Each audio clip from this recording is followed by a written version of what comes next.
రాంబాబు గారు అంటున్నారట, అయ్యా మాకు ఎర్ర బాలు లేవు, అవుతే ఎట్లా ఎక్కాలయ్యా?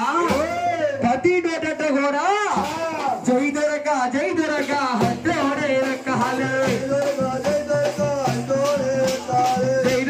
జై దొరక అంటే ఎక్కాలి. నా బాబు బలికితే నామ సాగిపోతుంది, కనక దొరక రామ సాగిపోతున్నది. అమ్మా ప్రతి ఒక్కరు గట్టిగా తప్పట్ల కొట్ట జై దుర్గా డోటంటే రావాలమ్మా. జై దుర్గా